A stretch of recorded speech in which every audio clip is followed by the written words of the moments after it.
সরকারকে অনুরোধ করব জলদি করে অবরোধ তুলে দিবেন এবং সমস্ত প্রতিষ্ঠানগুলি খুলে দিবেন।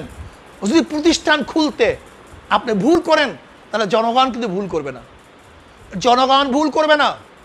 তারা তাদের এই দেশকে বাঁচাবার জন্য, এই সমাজকে বাঁচাবার জন্য, তাদের সন্তানদেরকে বাঁচাবার জন্য, তাদের সন্তানদেরকে হেফাজত করার জন্য, এই মূর্খতার গজব থেকে তাদের সন্তানকে হেফাজত করার জন্য তারা তাদের প্রতিষ্ঠান কিভাবে খুলতে হয় সেই ব্যবস্থা তারা করে নেবে। এর জন্য আমি সরকারকে বলবো, আপনার যদি সুবুদ্ধি উদয় হয় তাহলে জলদি জলদি করে প্রতিষ্ঠান খুলে দেন।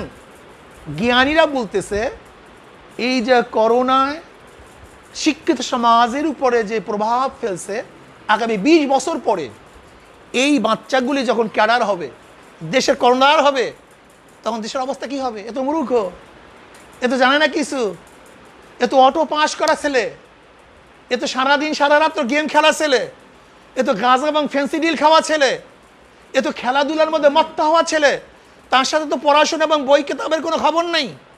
কাজে জাতিকে ধ্বংস করার চক্রান্ত চলতেছে। তা বলতে পারেন ঘটনা কি, কারা চক্রান্ত করে? তাই সে এদেশের নাগরিক, তাই সে চক্রান্ত করবে কেন? না, সে এদেশের নাগরিক, কিন্তু তাদের বাচ্চারা এদেশের নাগরিক না। আর এদেশের নাগরিক হলেও তাদের বাচ্চারা এদেশে পড়াশোনা করে না। ওই যারা লকডাউন দেয়, বড় বড় কথা বলে টেলিভিশনের সামনে, ওই যারা লকডাউন দেয়, বড় বড় কথা বলে, এদের প্রত্যেকটা বাচ্চা বিদেশে পড়াশোনা করে, ওদের বাচ্চারা বিদেশে থাকে, ওদের পরিবার বিদেশে থাকে, ওদের পড়াশোনার ব্যবস্থা করেই তোমাকে আমাকে মূর্খ বানাবার চক্রান্ত চলতেছে। এ জাতি ধ্বংস হয়ে যাক, তাতে কিছু আসে যায় না। কাজে তাদের বাচ্চাদের চিন্তা তারা করবে কেন?